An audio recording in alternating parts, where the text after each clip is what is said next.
Hello बच्चों, let's see this question. So the question is saying the term nuclear envelope is more correct than the term nuclear membrane because option A कह रहा है the enclosure has pores which membranes do not, तो ये बिल्कुल गलत हो जाएगा।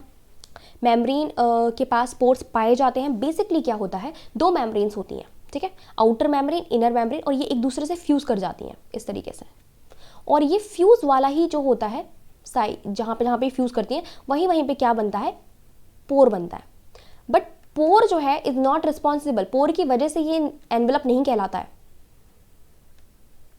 Envelope क्यों कहलाता है, क्योंकि बाहर की तरफ प्रेजेंट होती है आउटर मेम्ब्रेन, क्योंकि दो मेम्ब्रेन से बने हुए होते हैं।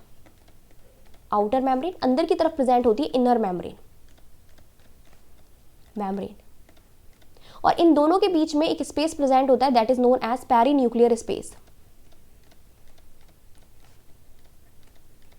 और इस तीनों को मिलाकर हम लोग क्या बोलते हैं, nuclear envelope.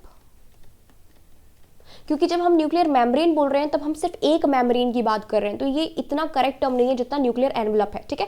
So B is saying the enclosure is made up of two membrane, तो ये बिल्कुल राइट है बेटा। जो इनक्लोजर है वो किसका बना हुआ है, दो मेम्ब्रेन का बना हुआ है। दैट इनक्लोज जो कर रहा है नेक्लोप्लाज्म को, द इनक्लोजर है is made up of two membrane. So ये हमारा क्या है, राइट है, outer membrane and inner membrane से बना हुआ है, तो ये हमारा राइट है।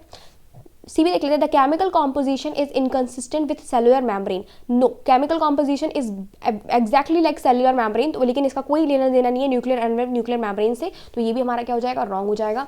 None of the above the two terms are perfect synonymous. No no no no, बिल्कुल साइनोनिम्स नहीं है ये, क्योंकि न्यूक्लियर मेम्ब्रेन जो है वो सिंगल मेम्ब्रेन को रिप्रेजेंट करता है और एनवेलप जो है वो दो या एक से ज़्यादा मेम्ब्रेन्स को रिप्रेजेंट करता है, तो ये बिल्कुल गलत हो जाएगा। हमारा राइट आंसर क्या है, बी। आई होप आपको समझ में आया होगा। Best of luck.